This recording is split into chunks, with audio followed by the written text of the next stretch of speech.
Poker legend Owen Prodigy Messere is back. Top-level strategy of high-stakes, no-limit Texas Hold'em featuring Davy Jones and Barak, aka I Was Only 17, heads up. As a bonus, CoinPoker announces the return of the high-stakes, no-limit Cash Game World Championship. This is Martin Rose, the voice of the pros, and I'm here with Owen Messere, aka Prodigy, the reigning high-stakes, no-limit Cash Game World Champion himself. How are you today, Mr. Prodigy?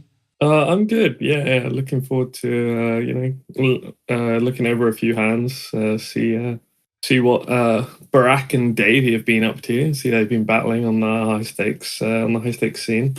So two online poker legends facing off. We see Davey opening it up with this ace-10 for Barak. Are you mixing this? Or are you pure 3-betting this? How are you approaching this pre-flop spot in the big blind, Owen? Yeah, I mean it's at the least it's going to be a very high frequency free bet. Depending on ranges and sizes, it might be pure, or like you might get the call sometimes. But yeah, you're going to bump it up quite often. Ace 10's a very strong hand when you're up against an 80% opening range that you are in heads up. So we're going to see Barak go for that, and Davey, he defends. And then we get this 9-7-5 two-spade board. How are you feeling as Barak here now, Owen? Yeah, these boards are well, it's interesting. Like, I'm keen to see what Barak does here, because these boards often trip people up who don't play much heads up. Because like in 6-max, these boards are really not great for you. Whereas in heads up, they're like completely fine. You connect with this board really nicely as the free better. But it can be easy to fall back into that 6-max mindset where like connected middling boards are good for the caller. But no, you actually get to see bet quite a decent chunk here. And Barak's hand is like, it's pretty nice. Like he's gonna block a bunch of continues. He's got a decent bit of backdoor equity. So yeah, it's even though we've got like an ace high and it's tempting to try and shut it down, I'd like to see him put in a c bet here. Well, he's going to disappoint you, Owen, and he's going to check it over. Yeah, I had a feeling, Barak. Yeah. So we're going to actually see Davey check it back, and we go to a turn, and it's the 10 of never diamonds. Punished. This is such never punished classic Barak. Let's not get ahead of ourselves here. So are you like betting now always? Or are you ever going for like a check raise now that you turn top pair, top kicker? How are you feeling now? I mean, so when Barak gets into this line, he's gonna quite often have ace highs, right? Like also even more than the solver. I would imagine. So then, because he's trying to show down those hands so often, you do wanna check some strong hands as well. This hand seems actually fairly reasonable as a check.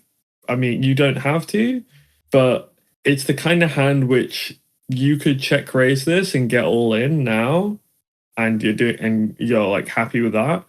But if you bet and get called, you're going to have so many horrible rivers to deal with in kind of an inflated pot. You know, if you make it 3K, they call, you've got 15 behind, 10K in the middle, and there's just so many rivers which are going to be kind of difficult to navigate. So, that doesn't necessarily mean that we should never bet.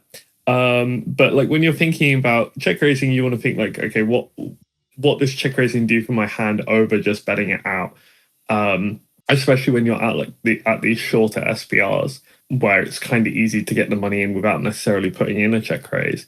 But yeah, this hand could definitely go both ways. I'm kind of rooting to see a check from Barak now at this point.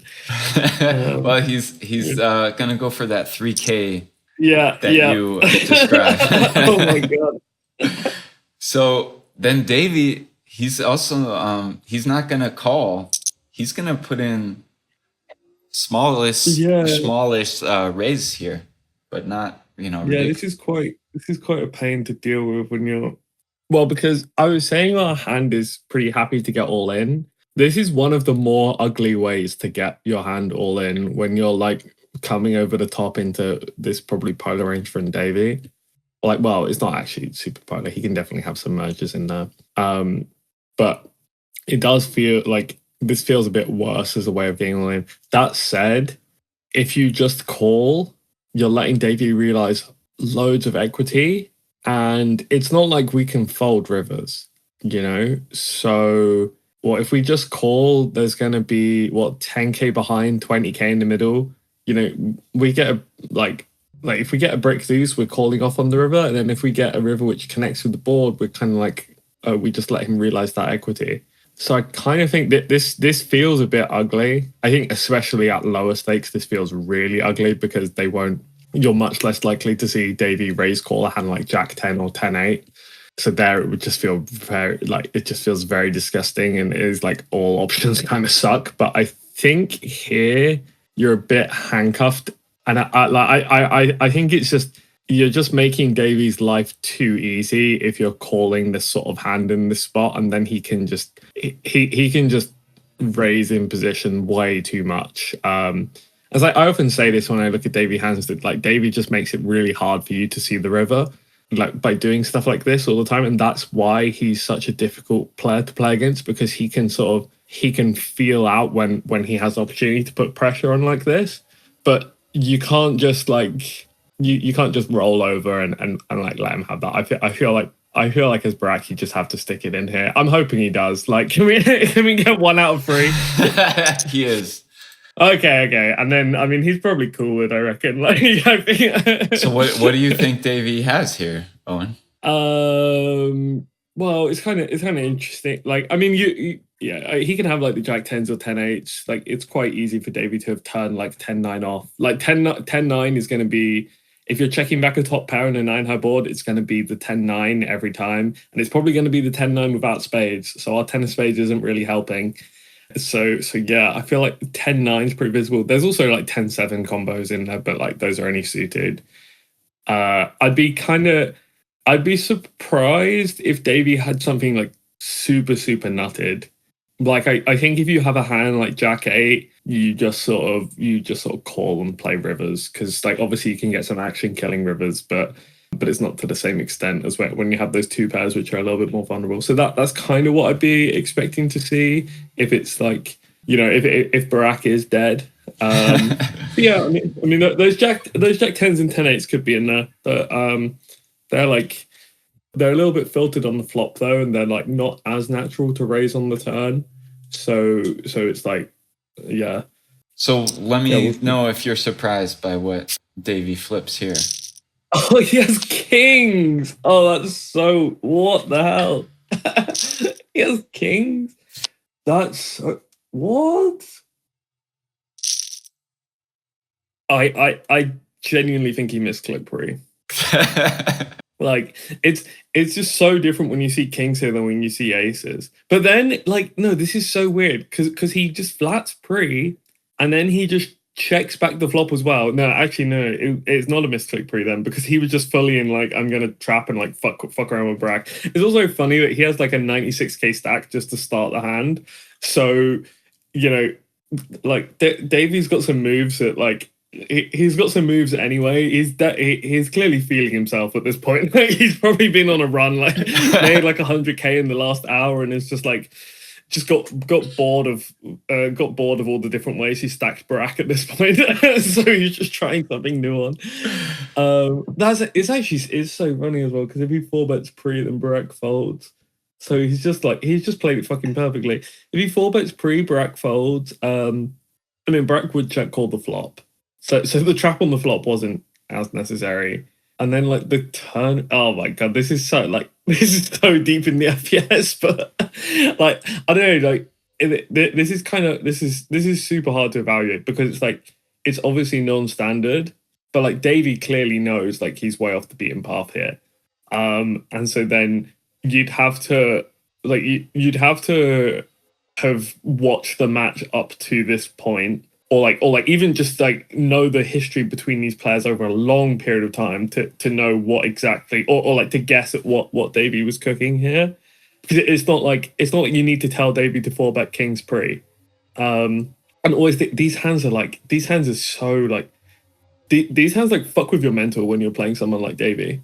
because you would never do this. Like, you're on the other end, you would never do this, and then he does this to you, and you're like sat there and like, okay, you're trying to continue playing the match, you're trying to continue like staying focused, but you're sat there thinking like, why the fuck did he trap kings like pre, like, and it worked? Like, what the fuck did he, like, how did he know? He just gets the maximum. Yeah, it's like, is it like some, sometimes someone gets a timing tell and like they'll think you're weak pre, so they fall bet you. And Davey thought you were weak pre, but he had kings, so he was like, "Fuck it, I trap." Like that kind of makes sense. If we were trying to work out why he would do this in isolation, if he was like trying to do something like that, but I don't know. This is so wild. I feel like there's got to be way more to it than that. Because then it's like, say you thought someone was weak, they probably connect with a 9-7-5 board. That really hits the free bet bluff range. So like, there's I don't know, there's some fuckery going on here. It's funny. Like sometimes I have to censor myself to stop myself from giving away secret sauce. This one, genuinely don't have a fucking clue what Davey was cooking. Like, I'm gonna talk to some people about this, see what theories we can come up with. Well, Owen, you described Davey's game as he likes to bring you to the bottom depths of the ocean to where you're uncomfortable, but he's like more used to navigating those, waters. This is a hand that makes me think of that description. And speaking of moves, Owen, can you tell the people about your coaching program with Gorilla, where you're the lead technical instructor, please? Yeah, so if people want to get involved in these discussions where we have a board where we throw up theories about like what Davey's been cooking recently, and then also some stuff which is a bit more grounded than that. But me and Yuri have been putting together this group where we're gonna on the one hand we're gonna have this very we're gonna have this group for getting people's like fundamentals up, making sure that they're going from sort of mid-stakes players with either some decent instincts or some decent solver knowledge, but struggling to put the two together to make sure that all of that's like firing and like that, and that they're speaking our language. Thinking about poker the way that we do. And then the elite high stakes group, which I'm going to be the head coach of there, is going to be about translating those skills into very specific game plans, either by like archetypes or even down to individual players, so that people can really maximize their win rate and push their edges at the table. Like that we're both recruiting directly for, but also looking for people that have come through the core group and showed a lot of promise to work within our system. If people are interested, then applying the link in the description, and we'll be starting the core group after Christmas. I hope we've got a lot of applicants, but looking to maybe take on a few more if people are interested. So check the link in the description below for that. Here we see Barak on the button with the ace-jack offsuit. He's going to open raise, and Davy Jones defends his big blind. And then he flops top pair. He's got the ace of diamonds, and there's 2 diamonds out there. Anything to say about this action so far, Owen? I mean, obviously, feels great flopping top pair, top kicker. Got the backdoor flush draw to go with it as well. And this is also this is quite an aggressive board for the. They're both doing well already in terms of their equity, and they've also got some. There are some pretty one-sided runouts which can come and allow them to like really pile on the heat. When free broadways peel off, that's when you often have quite a big advantage right at the top of the range with like straight sets, like top 2. It's not a bad start for him so far. So basically, you would never check this. You would just always c-bet this hand. Is that correct? Yeah. I mean, even if you start going polar, like this board, you could just bet basically everything if you wanted to, which is not always the case in heads up. You don't get to do much range betting, but this board is up there if you use a small enough size. And then even if you polarized, you would still want to have this hand in there, like Basically always. Yeah, I mean, there's not much of a reason to check this specific hand. So we're going to see Davey check it over to Barak, and then he does go for this kind of range bet size, almost a 33% C bet. Then yeah, pretty standard. Davey's going to call, so we go to a turn, and it's the 6 of hearts, and then Davey checks it back over to Barak here. Yeah, I mean, you don't really have much decision here as Barak. You're just always betting for a polar size. I mean, he's typically going to use like a 150 or somewhere thereabouts. Some people like to try and get a bit more fiddly with these sizes, but I mean, 150 is very standard here. That's the go-to for basically every high stakes reg. So that's what we're going to see Barak do here. And then Davy Jones, he juices it up on the turn, not afraid of the overbet. Yeah, I mean, this is sort of classic Davy right here. In a spot where you're expecting to play with initiative. You've got all these strong hands. He just check called the flop. The 6 is, mostly a brick. And then suddenly you're getting raised anyway and you have to deal with it. This is why he's so difficult to play against. And he can have some strong hands here. In 6 max, people aren't going to be used to improving on these cards. But in heads up, he can have Jack 6 off, 10 6 off. He can have some 6-4 off as well. I think I saw Davey with quite a big stack here, so he's probably defending all the mixes. I mean, he might start defending them right from the start of the session anyway. But the ego defending when you're up 4 or 5 binds is definitely a thing. And you said Davey, he's one of the players that surprises you the most. Would you say he's one of the most creative players you've played against, Owen? Yeah. I think Davey's I think he's probably the high stakes reg whose style is the hardest to replicate, I would say. I think he's a guy who is definitely he's doing a lot of stuff which takes a long time to understand, and then also has there's lots of things which can go wrong, And I think the thing is, if you look at how he plays and he does these raises, it doesn't look like he's doing anything too special in any one hand. But then you try and do it yourself, and you realize it can be really difficult to play these very high raising frequencies all over the place. You get yourself into some really tough spots, but he's very, very good at navigating them. I have a lot of respect for his game. So it sounds like he knows how to kind of walk on that tightrope of the high stakes streets. I mean, he's been around forever, crushing.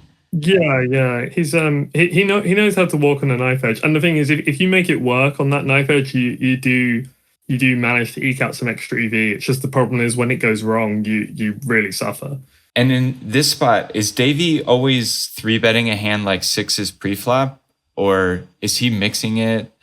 Like 3-betting it sometimes, just calling it. Is that a hand that Barak would be afraid of here in this turn, facing this turn race? Yeah, he can have 6s as well. I didn't mention 6s because it's only 3 combos. It's like the other ones are quite a few more combos. But yeah, 6s can be in there. You can just be dead with your ace jack, which kind of sucks. I mean, I'd always be calling it on the turn. I think that the ace of diamonds isn't really blocking bluffs. Like if you have queen jack with the queen of diamonds, you might want to say, I don't want to have the diamond there, so that he can have like queen high diamonds and we check back and win against that on the river. But I don't really think Davey's going to have the ace of diamonds that often. Maybe some ace 4 or ace 6 with a diamond in there like occasionally. But I think for the most part, the ace of diamonds just means that you make a cleaner 2-pair. So that you can you can hit your 2-pair on a clean ace and then stack worst 2 pairs and not worry about losing to combo draws or flush draws or whatever. Also, we have top pair, top kicker in a spot where it's heads up. We're going to be going a lot wider than this for value. And yes, so just gonna have to defend here. I think you could make arguments against weaker players for getting away from this on the turn if you're Barak, but I think against Davey you're just forced to continue. So that's what we're going to see Barak do as we go to river once Barak calls, and then we get this 7 of diamonds river, and Davey, he's going to keep going with the aggression, and he puts Barak all in. Yeah, this is quite an interesting river because a lot of the hands which Davey was repping as a value raise on the turn are now quite thin as a shove. But he's definitely improved to some hands which can shove. And so, you know, obviously the draws can go all in here, like any straight, any flush. Sixes is quite close. It's because I mean you could say that to some extent by raising the turn you're probably getting Barak to fold some of the draws, and there's only 75% pot left to play. But like if you have Jack 6 or 10-6, you're definitely going to need to pick a smaller size here. So I would imagine this isn't Davey's only size. Yeah, I mean when you're in Barak's shoes and you face the shove, it doesn't really feel great. You know, I don't think the Ace of Diamonds is actually blocking that much. Yeah, I mean, it's like, it's fine to have it because we're probably not blocking any bluffs. We might be blocking like some fractions of a combo of like ace-6 or ace-4 with an Ace of Diamonds. But I think for the most part, this is like a pretty, like, it's a decent calling combo, but it's not like the nut flush blocker here is amazing. Yeah, I don't actually think it's really blocking much of Davey's shoving range. So yeah, it's kind of, it's sort of like it's sort of a fake, like it's like it makes you feel better about your hand than it should. I don't think there's that much of a difference between calling this ace jack and like another ace jack with a different ace. But yeah, I mean you're up against, you know, as I said, you're up against a very capable player. He's gonna have some of the more exotic bluffs in there, you know, like some of these random pairs I was mentioning. He could also have a hand like 8-7. It's not like you river a 7 here and you're like, oh yeah, let's check it down. Like that's not really shining down for much. So he probably just bluffs that as well. So yeah, it's just a really rough spot for Barak. You could, you know, you can try and make a read. You can RNG. It's sort of hard to say what the dynamic is, but he's been getting beat up on this session, I think, from the stacks that I've seen in some of the hands we looked over. So yeah, tilt call, Ace of Diamonds, take my money. So we're gonna see Barak. He's gonna look up Davey, and then he's gonna see the bad news as Davey shows him the river straight here with the 9-8. Yeah, I mean this is like classic Davey. You have a hand which is like, I mean, this isn't completely illegal on the turn, but this is like, this hand is 90% fold. It's like you get to do this, you get to have a sliver of 9-8 in there, but that's not really Davey's style. So you get these showdowns a lot more often than you do against other people. But it doesn't, like, that's not to say that he's just massively over bluffing these spots, because he knows he's raising aggressively, so he's happy to raise quite thin for value as well. Yeah, and then I mean on the river you have like, yeah, like this hand just feels, you know, it's quite nice to shove. You could block as a trap once in a while, you know, block with your like Jack 6s or whatever and like hope they shove thin on you. But I feel like shoving is like a very natural play. I think Davey's hand is like, you know, it's like if there was a different screen name, I might say this was a bit spewy and they should just be folding the turn. But as I said, like Davey's so good at executing this stuff, playing these high raising frequencies, putting the pressure on. And yeah, this is a bit par for the course of him. And also he's a, you know, he's a sun runner against me at least. So par for the course that he gets there too. Well, I'm very excited to see Barak, Davey, you yourself, all the No Limit heavyweights back in action for the high stakes No Limit Cash Game World Championship coming up here on CoinPoker. Thank you so much for joining me, Mr. Prodigy. I appreciate you coming on. No worries. That was good.